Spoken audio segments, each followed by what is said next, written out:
வணக்கம் நண்பர்களே. புதுசாக ஒரு ஸ்கீம் தொடங்கி வச்சுருக்காங்க.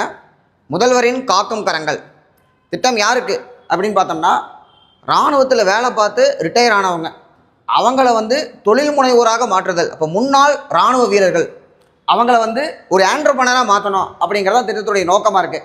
ஆக்சுவலாக இராணுவத்தில் வேலை பார்த்துட்டு வரும்பொழுது அந்த வயசில் அவங்களால வேறு எதுவும் பண்ண முடியாது. அப்போ என்ன பண்ண முடியும்? ஒரு மிடில் ஏஜாக இருக்காங்க, ஒரு 35 வயசுலேருந்து 40-45 அந்த மாதிரியான கேட்டகரியில் வெளியில் வரும்பொழுது, அப்போது டெக்ஸ்கோவில் அவங்க ஒரு செக்யூரிட்டியாக தான் வேலைக்கு செய்கிற மாதிரி இருக்குது. அப்போ அரசாங்கம் என்னென்னா, இவங்கள தொழில் முனைவராக மாற்றணும் அப்படிங்கிறதுக்காக தான் இந்த காக்கும் கரங்கள் அப்படிங்கிற திட்டம் அனௌன்ஸ் பண்ணது போன வருஷம் 2024 அனௌன்ஸ் பண்ணிட்டாங்க. பட் இப்போ தான் தொடங்கி வச்சுருக்காங்க.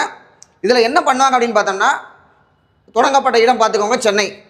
இதில் நோக்கம் முன்னாள் படை வீரர்களின் வாழ்க்கை தரத்தை மேம்படுத்துதல், அவர்களை தொழில் முனைவர்களாக உருவாக்குதல். நிதி ஆதரவு எவ்வளவு, அதாவது என்ன பண்ணுவாங்க அப்படின்னு பார்க்கும்பொழுது கிட்டத்தட்ட 1 கோடி ரூபா வரைக்கும் வங்கியில் கடந்து கடன் வழங்கப்படுகிறது. அதில் 30% 1 கோடி ரூபா கொடுத்தா 30 லட்ச ரூபா சப்சிடி மானியமாக கொடுத்துருவாங்க. மீதி கடனுக்கு பார்த்தோம்னா 3% வட்டி மானியம். வட்டி 10%னா அதில் 3% கழிச்சிக்கலாம், அதான் வட்டி மானியம் அப்படிங்கிறது. அடுத்தது பணம் மட்டும் இல்லை, திறன் மற்றும் தொழில் முனைவோர் மேம்பாட்டு பயிற்சி, பணத்தோடு சேர்ந்து பயிற்சியும் கொடுக்குறாங்க. தகுதி பார்த்தோம் அப்படின்னா, முன்னாள் படை வீரர்கள் அவங்களுடைய குடும்பத்தை சார்ந்தவங்களுக்கும் வயது வரும் பார்த்தோம்னா, படை வீரர்களாக இருக்கும் பொழுது 55 வயசு வரைக்கும் 55 இயர்ஸு. அவங்க ஃபேமிலி மெம்பர்ஸ் அப்படின்னம்னா 21லேருந்து 25 அந்த ரேஞ்சுக்குள்ளே இருக்கிறது. சரியா?